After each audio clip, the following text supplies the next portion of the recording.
6 years ago my son Matthew had a daughter with his now ex-wife Josie. I have always thought of Josie as my own daughter, so when they divorced 7 years ago due to my son cheating, I was conflicted and disappointed.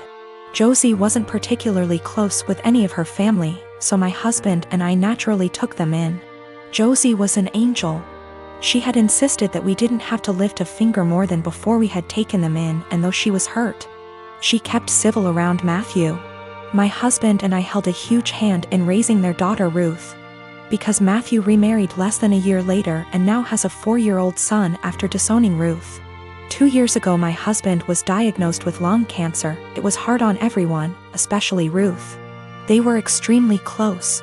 She told him about her girlfriends and boyfriends before anyone else and has always wanted him to be the one to walk her down the aisle at her wedding. Matt rarely ever visited and didn't answer our calls, often saying that we had other kids, so it wasn't like my husband was dying lonely. Last night Matt stopped by to talk about inheritance. He never mentioned Josie nor Ruth and hinted that he thought he should get more inheritance than his siblings the entire time. My husband and I shared awkward looks until he decided to cut in. He explained that everyone would get a piece, but he'd focus more on Ruth and Bonnie, one of our other grandkids. Matt got angry and said that Ruth was just a bastard and that his son deserved more than her. My husband got furious after that and left the room saying that he wouldn't include Matthew at all. Matt yelled back and turned to me saying that Ruth wasn't worth it because she'd just grow up to be a whore like her mother. I told him that I'd rather have her mother as my daughter than him as my son and insisted that he leave. I'm getting phone calls from Matt's wife and family friends saying that my husband and I overreacted, and he was just angry that we were playing favorites. To clear some things up, Josie did not cheat on Matthew. Josie and Matthew met later in college and Josie was known as a party girl. Before that, Ruth isn't the product of an affair, but we are planning on getting a DNA test because what Matthew said has gotten under Ruth's skin. She was at the house when this occurred and overheard it. When it came to taking in Josie and Ruth, we didn't hesitate because Josie is not from here. She and Matt lived in another country until he moved them here a few months before he got caught cheating, and they had nowhere else to go as Josie was a stay-at-home mom. I had no intentions of choosing Josie over Matt then and now, and I never discouraged Matt from visiting. I tried to make it very clear that we weren't picking and choosing when we took Josie in. We just wanted her and our granddaughter to be safe and have a good home. I've been with my fiancé for 3 years, 8 months engaged. We've had our ups and downs, but for the most part things have been pretty great, until she moved in 6 months ago. We've been combining our lifestyles and finances, basically easing into merging our lives together. The problem is she's a people pleaser, in her own words. She's been in therapy for 6 years, and I guess I never knew how bad it was until moving in with her. A lot of which she's hidden from me. She recently was promoted into accounts payable at her company and realized she is the lowest paid person on payroll. She didn't negotiate a good starting wage, and has never asked for a raise, or had one, despite multiple promotions. She inherited a car a few months ago and sold it. She had offers online from $18,000 to $25,000, but sold it to the first person who showed up for $10,000. She caught someone stealing her bike at college. The woman stealing the bike managed to convince my fiancé that it was actually her bike, and my fiancé just let her take it, despite the fact that she caught the woman cutting her bike lock. Last spring was my 30th birthday and she ordered a giant chocolate cake for the party. The cake normally comes with nuts, but given my allergy for nuts she ordered it without them. Well, when she went to pick it up and it had nuts on it, she just paid for it and brought it home. I couldn't even be in the same room as the cake. Which brings us to tomorrow. My father recently passed away and I need to fly to the other end of the country to get things sorted out with family, attend the funeral, etc. Meanwhile, we recently had a pipe burst in our home, and the contractors will be out tomorrow to fix it. My flight's at 6 a.m. and my fiancé will have to handle it, including all the negotiations because we don't know the extent of the damages. I've been giving it a lot of thought and I just don't trust my fiancé to handle it. And if I can't trust or rely on her to do something like this, how can we really be life partners? I mean, I trust that she is always looking out for me and has my best interest at heart, but I can't trust her to get things done. We've talked about it a few times before, but it's been unproductive. She's convinced she's just being nice and doesn't like confrontation, then brings up examples of extremely confrontational people. I think she puts her aversion to conflict above her / our long-term goals, and she needs to find a happy medium. She doesn't understand how negatively this is impacting her life. But at the same time, we've had some amazing years together and she really is a great person. We're compatible in almost every other way. Been with Stephanie for a little over 3 years. More or less relationship is good. She tends to be way overdramatic when we fight, which isn't often. But I can usually talk her down and things work out. When Stephanie and I first started dating, she mentioned a few times in kind of a mysterious, I thought it was attention-seeking. Still do, way that she had some kind of mental illness or mental health struggle. Eventually, probably 2 or 3 months in, she came out and told me in a really serious conversation that she has body dysmorphia and thinks she's obese and hates herself for it. Now let me be clear, I love her the way she is, wouldn't change a thing. I don't mind her weight whatsoever. But even when she said it initially, I almost thought it was a joke. Stephanie is obese. I'm not good at guessing weight and she's never told me her weight, but I know she's 5 feet 4 inches and a size 22 in pants. She's by all standards obese. I don't mind it at all. I'm attracted to her. I think she's beautiful. I would never ask her to change a thing. It didn't come up again for a while, but last fall she took a psychology course for her college degree and they talked about mental illness, and it came back up. She came in one night almost happy, in a weird way, saying that she understands everything that's wrong with her because they talked about BD in class and it all makes sense. She has never been diagnosed by a medical professional and can't see a doctor for lack of health insurance. Ever since then, she talks about it a lot. I'm not one to poke at people just to poke, so I just let it be. But she talks about it all the time. She blames arguments we have on her BD. She uses it as an excuse to eat poorly and not take care of herself. Because she is straight up convinced that she is smaller than she is and that the person she sees in the mirror is a dysmorphic situation. She is part of an online BD support group and talks openly to me about how she's met people who finally understand her. And she gives them advice and guidance based on her struggle with BD. She's pointed to actresses like Mindy Kaling and compared the actress's body to her actual body versus BD body. And says it's nice to see herself represented on screen. No offense intended to my girlfriend, but that's not her body type. She is much bigger than that. I'm getting to the point where I don't know what to do. She uses it as an excuse for all her behavior. I honestly don't know if she truly thinks she has BD or if she just uses it to justify herself. When we first moved in together, she would cover all the sizes on the tags of her clothes with Sharpie so I wouldn't see them. She's since stopped doing that, or only does it when she remembers. But it made me think she might be aware of her size and just tries to pretend she has BD so no one can talk to her about it. I know this is a weird situation. I'd like to get her or us into counseling, but she doesn't have insurance and goes to a community college that doesn't offer student mental health services.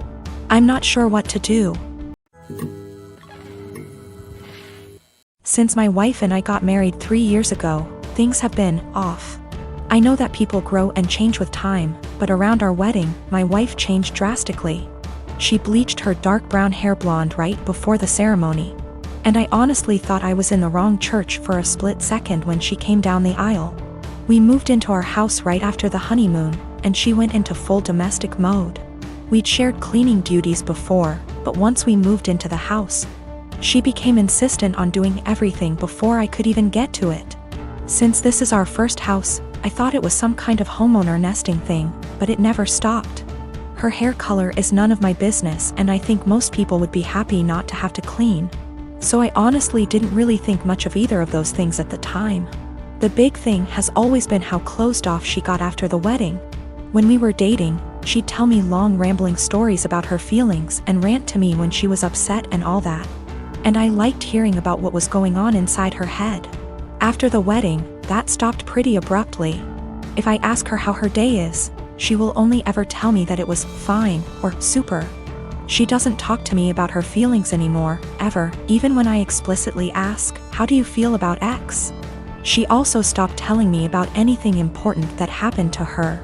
About a year after we got married, her grandfather died. Did she tell me she'd lost her grandfather? No. She told me that she had to go to a conference for work on the other side of the country, which I thought nothing of. On the second day she was gone. Her older brother texted me to tell me that my in-laws had really missed seeing me at the funeral. When I called her to ask why in the ever-loving hell she didn't tell me, and then lied about it, all she would say was, "I didn't want to trouble you. You have a lot on your plate." After that, she went on a couple of spontaneous family trips. She's really close to her family, so the first time she said she was going camping with her brother at their alma mater. I didn't think a lot of it other than to be slightly disappointed and confused that I wasn't invited. Because her brother's cool and the three of us go camping together a lot. But the second time, I started hearing alarm bells. I'd like to say I'm a more secure man, but after the second spontaneous family trip, my wheels started spinning and I started to think that maybe she was cheating. This was a weird insecurity in the back of my mind for a while, since she wasn't showing any other big signs of cheating. She wasn't guarded about her phone and hadn't changed her routine / appearance. A few weeks ago, she told me she was pregnant. I was over the moon about it until I asked her how many weeks along she was, and she nonchalantly said about 12 or 13.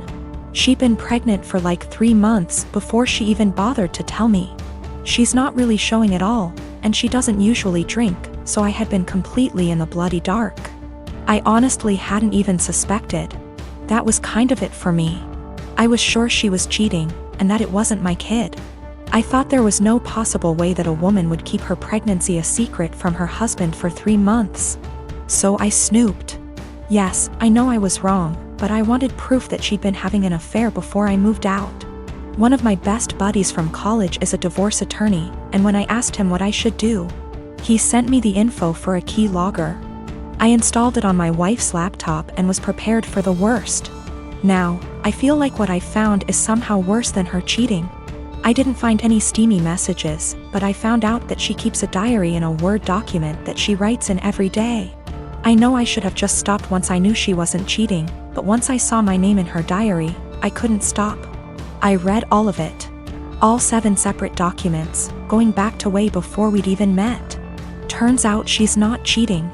She's depressed, hates herself, and has absolutely no trust in me. All of the stuff I've been confused and bothered by has some kind of sad, self-loathing explanation. She hates having blonde hair, but she writes, "I know he'd divorce me if I went back to being a brunette." Because wives are supposed to be blonde almost every week. The "wives are supposed to be" thing is tangled up in everything. She thinks wives are supposed to be quiet, which is why she doesn't talk to me anymore. She thinks wives are supposed to make things easier for their husbands, not harder. Which is why she didn't tell me when her grandfather died.